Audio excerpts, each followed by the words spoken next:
আসসালামু আলাইকুম। কম্পিউটার প্যালেসের পক্ষ থেকে আমি রাহাত বলছি। আজ আমি আপনাদের দেখাবো কি করে একটি কম্পিউটার থেকে অন্য কম্পিউটারে নেটওয়ার্কিং শেয়ার করবেন। আমি বোঝাতে চাচ্ছি, আপনার কম্পিউটারে একটি মডেম কানেক্ট আছে, আপনি চাচ্ছেন আরেকটা কম্পিউটারে ল্যান কেবলের মাধ্যমে কানেকশন দিতে। তো প্রসেসটা অত্যন্ত সহজ, জাস্ট একটু ভালোভাবে দেখলেই বুঝতে পারবেন। আর যেহেতু এটা প্র্যাকটিক্যালি দেখাইলে আপনাদের মেমোরাইজ আরও ভালো থাকতো, তারপরও বেসিকটা আমি চেষ্টা করব ভিডিও টিউটোরিয়ালের মাধ্যমে দেখানোর জন্য। সবাই মনোযোগ দিয়ে দেখেন।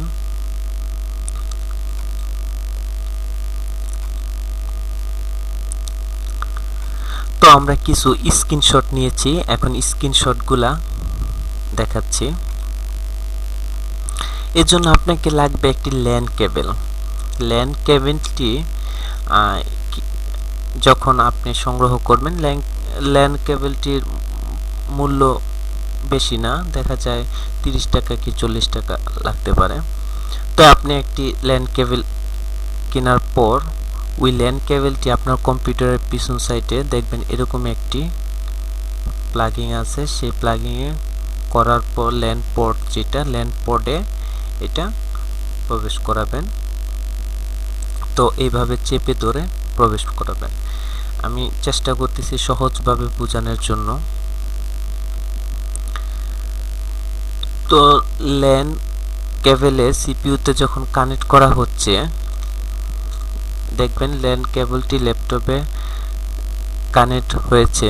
এখন আপনি চাচ্ছেন আপনার একটি ল্যাপটপ আছে, তো ল্যাপটপে আপনার মডেম দিয়ে নেট ইউজ করেন।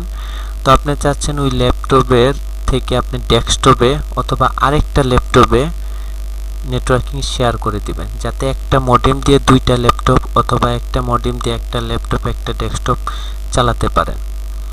তো একটা থেকে আরও চালানো যায়, সেজন্য ল্যান হাব কিনতে হয়, দেখা যায়।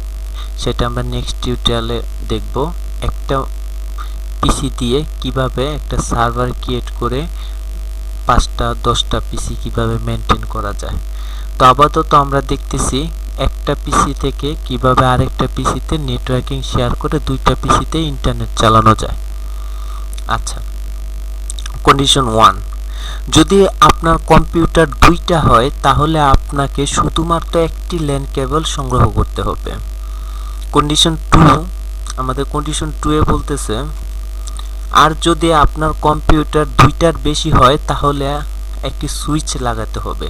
ল্যান সুইচ যেটাকে বলা হয়, সেটাতে মাল্টিপ্লাগের মতো অনেকগুলো সুইচ থাকে, আপনি অনেকগুলো ল্যান কেবল টেনে নিয়ে কাজ করতে পারেন। আজকে আমি কন্ডিশন 1 এর জন্য কিভাবে কনফিগার করতে হয় স্টেপ বাই স্টেপ দেখাচ্ছি। আপনাদের সুবিধার জন্য প্রিন্ট স্ক্রিন নিয়ে আমরা দেখাচ্ছি। স্টেপ 1, প্রথমে স্টার্ট মেনুতে কন্ট্রোল প্যানেলে ক্লিক করতে হবে, নিচের ছবির মতো আপনারা দেখতে পাচ্ছেন। এখানে স্টার্ট মেনু, এই যে কন্ট্রোল প্যানেল, এখানে ক্লিক করতে হবে। আচ্ছা, তারপর আছে স্টেপ 2। আমরা স্টেপ 2 তে দেখছি, যখন আমরা কন্ট্রোল প্যানে ক্লিক করতেছি তখন কিন্তু আমরা এখানে একটা অপশন দেখছি, network and sharing centre. Network and sharing centre, সেখানে আপনাকে ক্লিক করতে হবে স্টেপ 2 তে। সবাই ভালোভাবে দেখবেন, জিনিসটা খুবই সহজ এবং জিনিসটা যদি করতে পারেন দেখা যায় একভাবে আপনি দুইটা ইউজ করতে পারবেন পিসি। স্টেপ 3 তে আমরা দেখতেছি এখানে আছে চেঞ্জ মেবি অ্যাডজাস্টমেন্ট সেটিং। তো এখানে আমরা ক্লিক করব। ক্লিক করার পর আমরা এরকম একটা দেখব, এখানে Bangla link local area connection থাকবে স্টেপ 4 এ।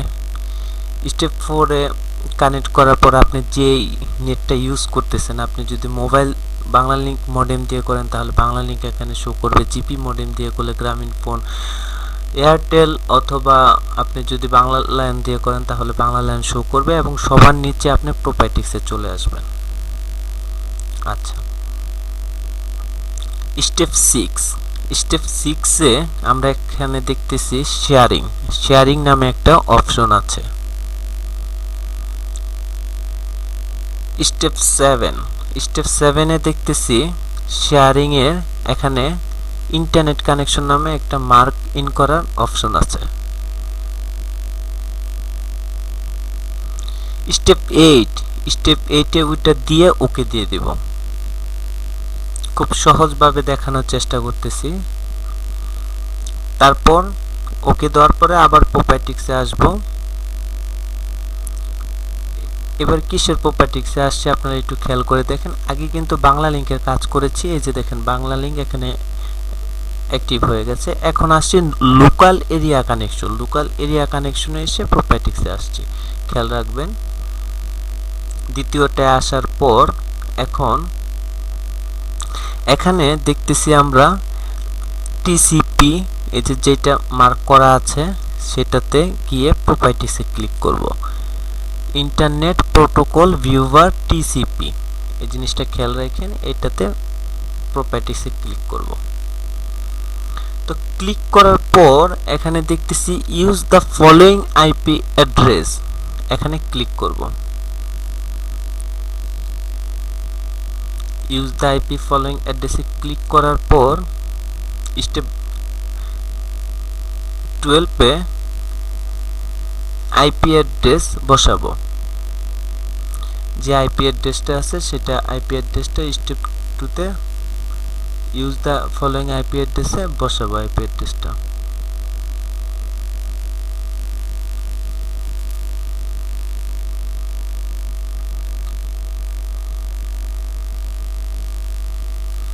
দেখা যেতে পারে আইপি অ্যাড্রেস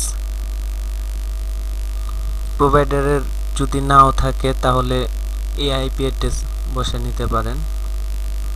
যাই হোক, এখন কম্পিউটার 2 নং-এর জন্য যে জিনিসটা করতে হবে, আপনাকে লোকাল এরিয়া কানেকশনে আবার এসে প্রপার্টিসে ক্লিক করতে হবে।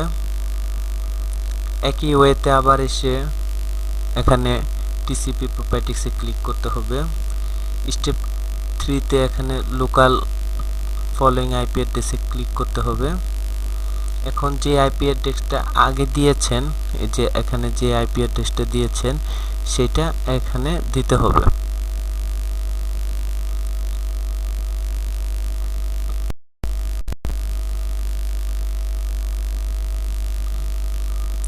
এখন একটা কম্পিউটার ও দুইটি কম্পিউটারের মধ্যে অ্যাক্টিভ হয়ে যাবে।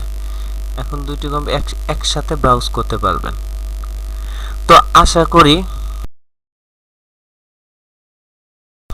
কিছুটা অন্তত ধারণা নিয়েছেন। তো নিজেরা চেষ্টা করবেন। আর আপনাদের সুবিধার জন্য আমি এই টোটাল প্রসেসটা মাইক্রোসফট ওয়ার্ডের ডকুমেন্ট আকারে দিয়ে দিয়েছি, স্টেপ বাই স্টেপ কিভাবে কাজ করবেন। এখানে পিনশটও আছে আর এখানে আমাদের মোবাইল নাম্বার রয়েছে। কোনো সমস্যা হলে আমাদের ফোন করে যোগাযোগ করতে পারেন। তো আশা করি সবাইকে একটা বেসিক ধারণা দিতে পেরেছি। সবাই ভালো থাকবেন। আসসালামু আলাইকুম।